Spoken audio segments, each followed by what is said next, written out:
It's me Sayyid Muhammad Hassanullah from mathemath.com. Let's start with question number 2 of exercise number 6.5. The statement of this question is identify singular and non-singular matrices.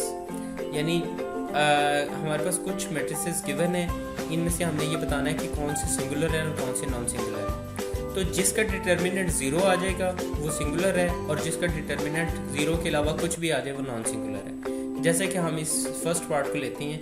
हम सबसे पहले इस first part का ये जो हमारे पास matrix given है इसको हम डिटर्मिनेंट के फॉर्म में लिखते हैं। तो ये इस फॉर्म में आ गया। अब हम इसका डिटर्मिनेंट लेते हैं।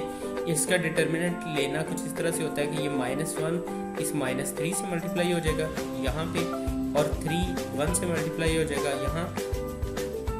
ये माइनस माइनस के साथ मिलके प्लस हो गया।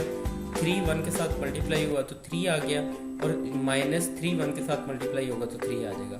सो 3 - 3 इज इक्वल टू 0। सो क्योंकि अब इसका डिटर्मिनेंट 0 आ गया सो इट इज सिंगुलर।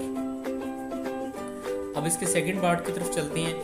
इसका भी हम डिटर्मिनेंट ले लेते हैं। यहाँ पे ये 3 9 के साथ मल्टीप्लाई होगा यहाँ पे और 8 4 के साथ मल्टीप्लाई हो जाएगा यहाँ पे।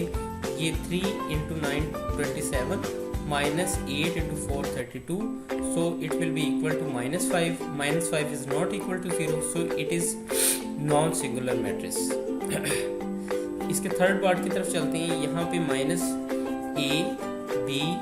और b है। इसका भी हम इसको डिटर्मिनेंट के फॉर्म में लिख लेते हैं। फिर हम इसका डिटर्मिनेंट लेते हैं। यहाँ पे ये -a b के साथ मल्टीप्लाई हो जाएगा और यहाँ पे b a के साथ मल्टीप्लाई हो जाएगा। तो यहाँ पे हमारे पास आ जाएगा -ab, यहाँ भी हमारे पास आएगा -ab। तो -ab ये हो जाएगा -2ab। तो अब ये -2ab is not equal to 0 so it is non singular matrix. Question number 2 complete हो चुका है। अगर आपको इसमें कोई कन्फ्यूजन है तो आप हमसे कॉन्टेक्ट करें। हमारा यूट्यूब चैनल अवेलेबल है, आप उसे सब्सक्राइब करें ताकि हमारी लेटेस्ट वीडियोज़ और अपडेट्स आपको मिलती रहें। Thanks for watching math.